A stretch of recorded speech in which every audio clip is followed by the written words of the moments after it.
This lesson is all about you as a manager and leader. Now that you have more information about strategic thinking and planning, as well as insight when it comes to time management, now we need to move on to career planning. This lesson is for each of you to think about your short-term and long-term goals in relation to your career path. Keep in mind to look at each lesson as a way to improve yourself, but also look at how you can use each lesson as a coaching tool. Someone in your team might need help with a career path, and these terms and approaches will give you the insight you need to help each of your team members and to become the best possible versions of themselves. Welcome to today's lesson. Today we are in lesson 4, and I want to start us off with a quote.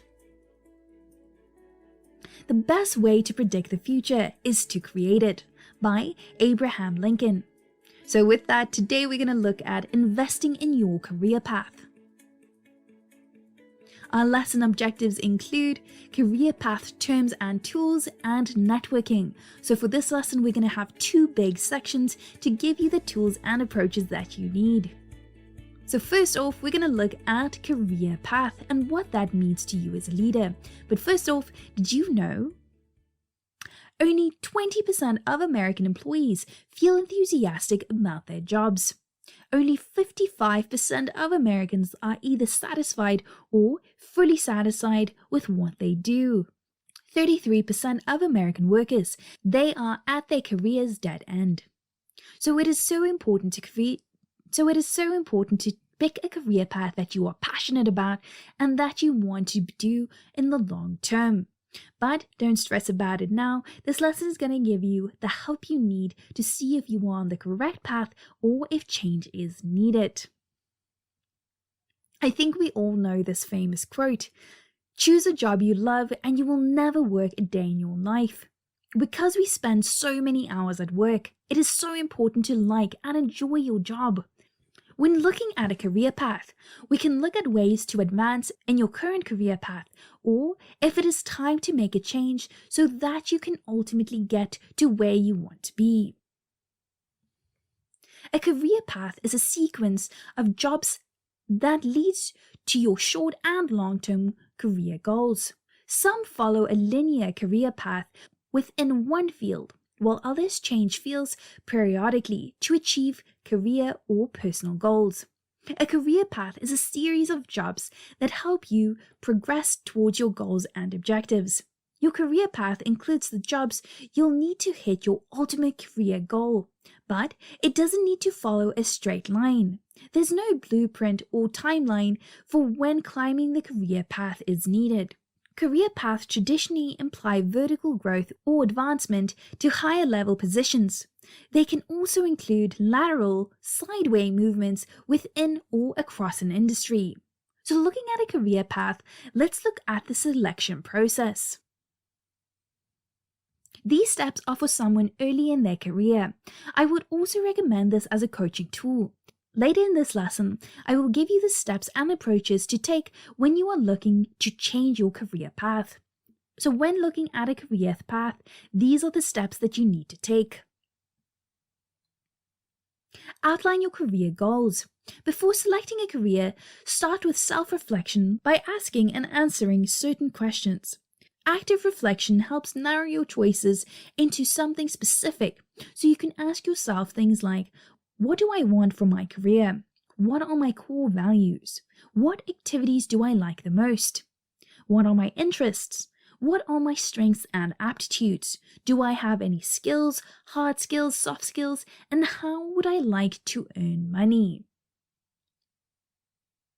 Once you've answered questions like these, it will help you to research a potential career path. It also helps you to revisit your career goals and personal goals once you've established the career path that you would like to select. Creating a future plan helps you so much to set goals, be strategic, and to know that you are on the correct path. Once you've narrowed down your options, consider establishing milestones with your career. Research where other people are in your field and where they've made it within the next 5 to 10 years in their career path. This will help you to establish the correct milestones for your own journey. Decide what title or advancements you want and by when at the different points in your 5 to 10 year plan. Then research what you would like to do and how you would like to reach those goals. You can look at training programs, gaining different experiences, and different education programs that you can follow. By establishing career goals 5 or 10 years in the future, you can plan based on what your progress should be and what you expect for each year.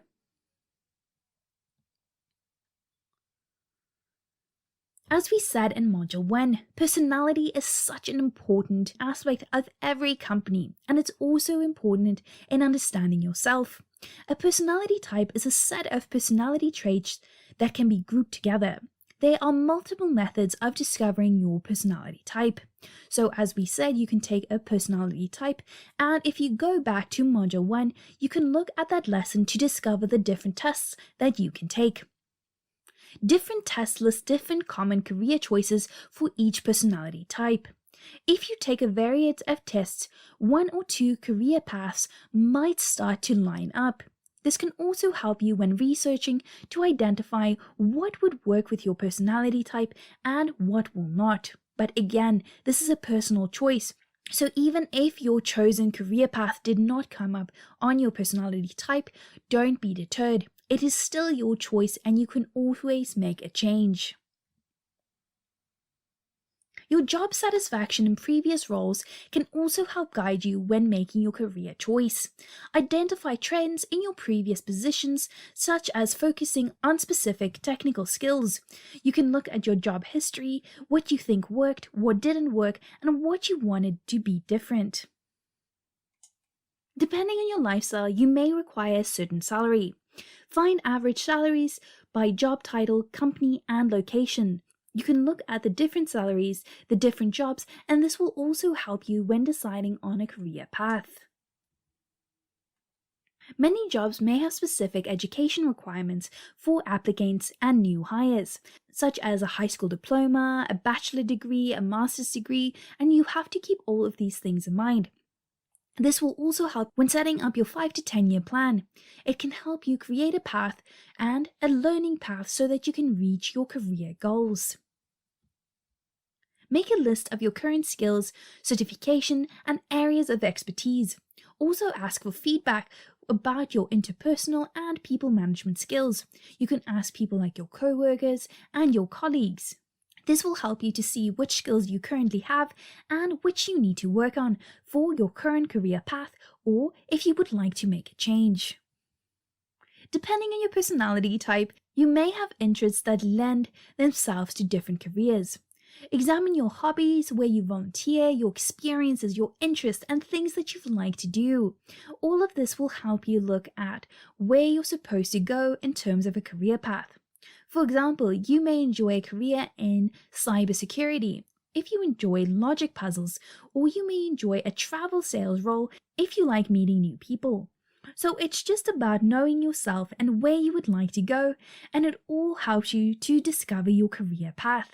So let's look at different examples of career paths so that you can see the logical order. Here we are going to look at administrative role. First, you will start off as an administrative assistant. Then you will move on to an executive assistant. And finally, you may look at becoming an office manager. Next up, advertising. You can start off as an assistant account coordinator. Next, move on to an account executive. And finally, you can become a major account executive.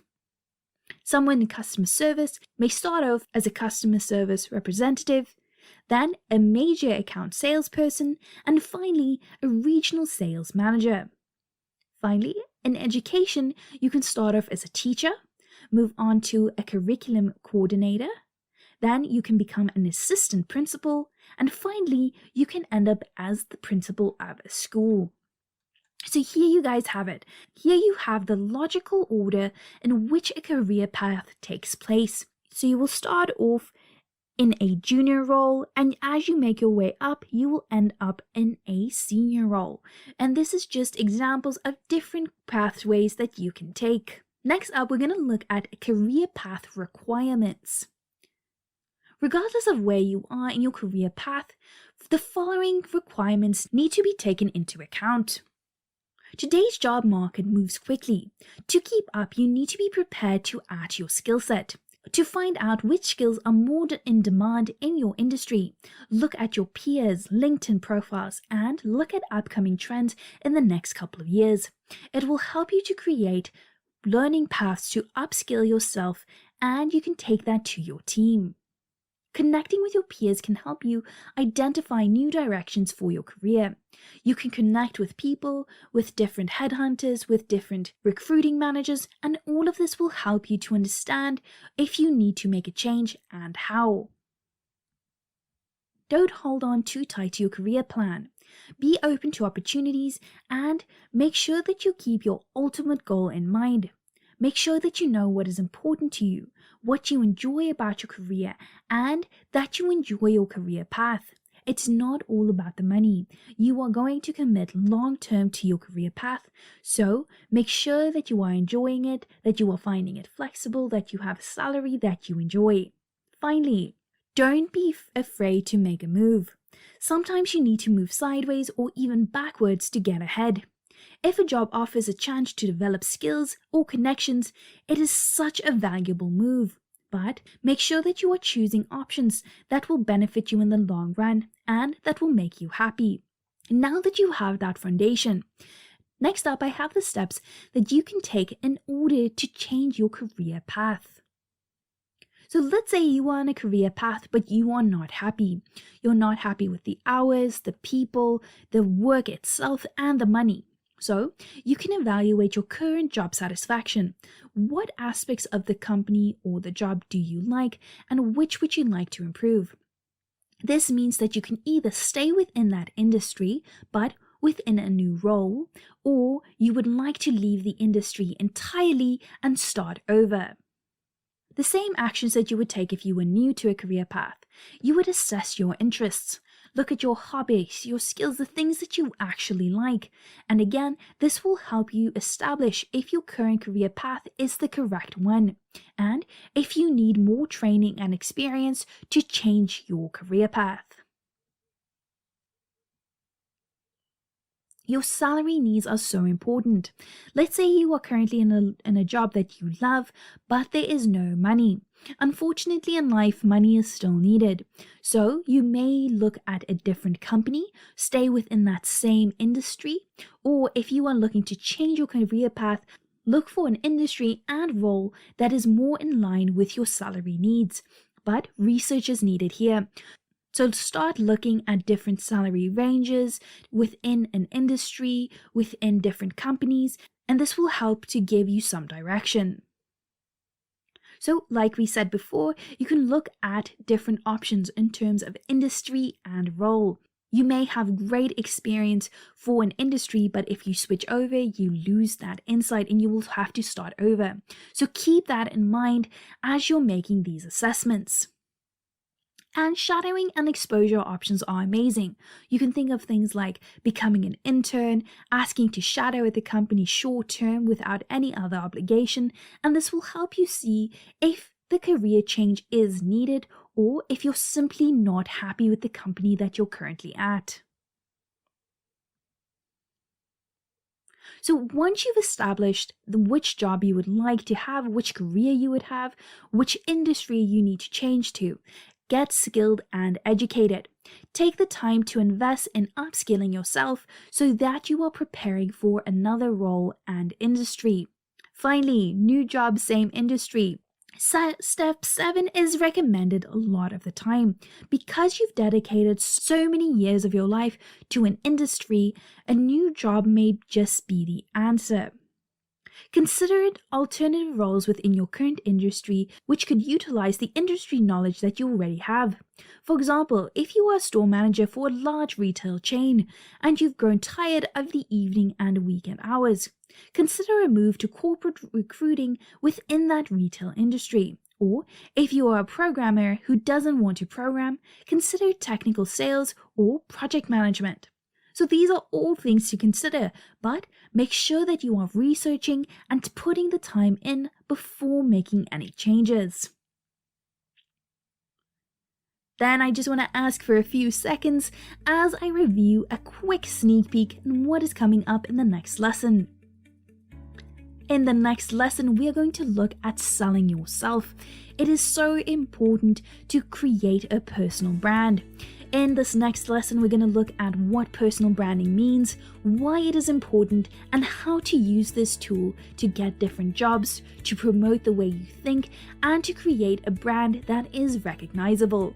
This is going to be a fun lesson, and we're going to look at different examples of people who are quite prominent in different industries. But for now, let's look at the final section of this lesson. Networking, and this is going to lead up into the next lesson, so make sure that you are taking notes during this section. Networking is a lot like nutrition and fitness. We know what to do, the hard part is making it a top priority. We all understand the importance of networking. We have to make sure that we are prioritizing this important function. Networking is establishing and nurturing long-term mutually beneficial relationships with people you meet. Active networking is vital to career growth. Often confused with selling, networking is actually about building long-term relationships and a good reputation over time. It involves meeting and getting to know people you can assist or who can potentially help you in return. Your network includes everyone from friends, family, to work colleagues, business connections, your social network, and members of groups to which you belong. Networking isn't merely the exchange of information with others, and it's not about begging for favors. You have to join several professional associations and attend every networking event that comes your way. But how to effectively network? Well, we have a few steps that I would like to share. Understand that networking is really a process of meeting people and having conversations.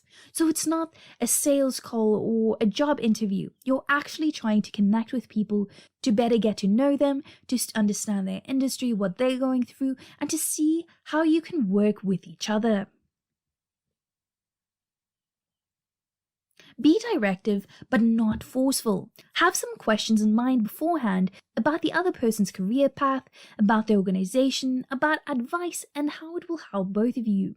It will help the dialogue flow, and it will help you to bridge that awkwardness in the beginning, so that you can actually make a long-lasting network connection. You should always be respectful of the time the other person is giving you.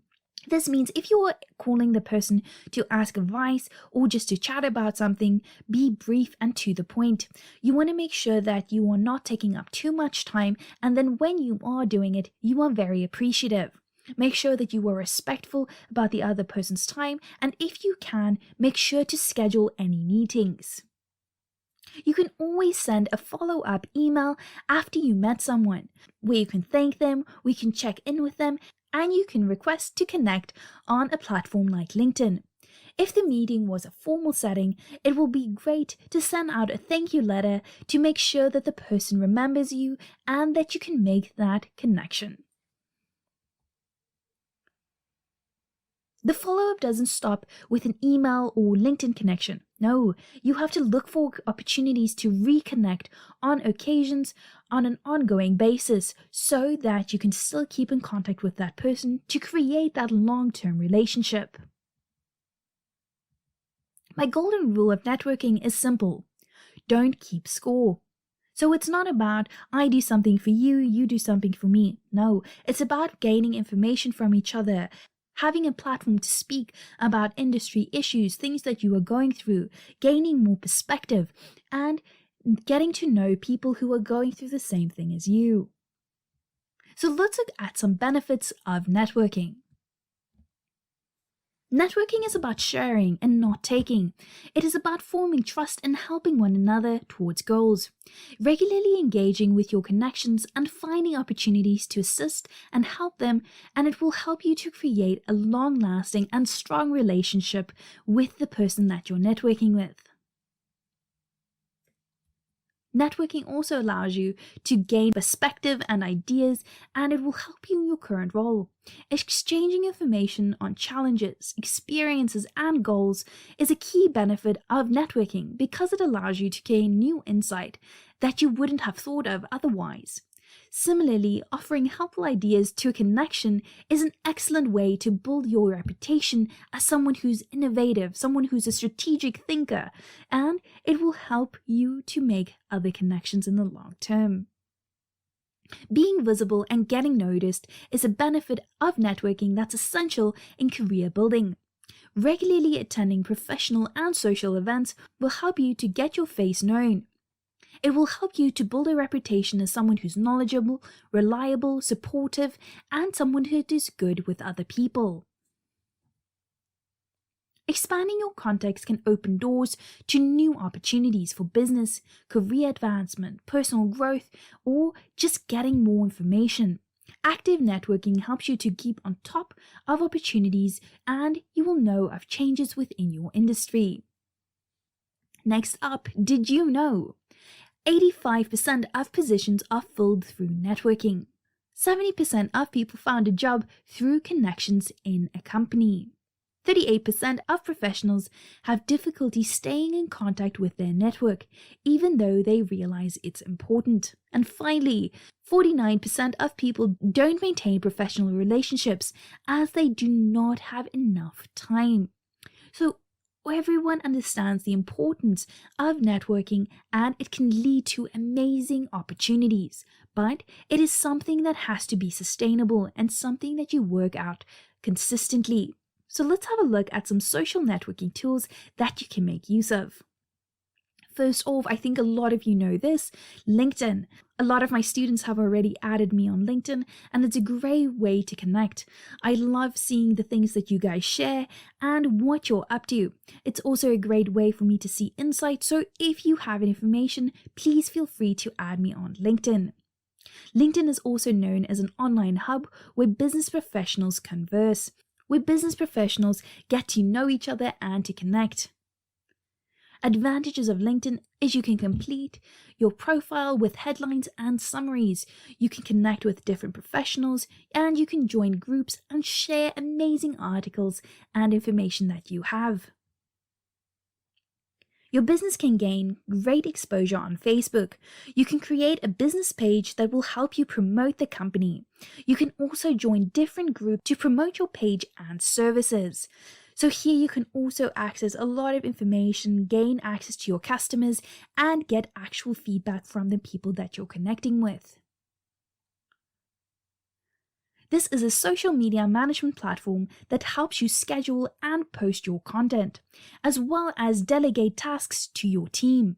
It supports all major networking sites, including Facebook, LinkedIn, Google+, and Twitter. You can also automate your posts using its auto schedule feature.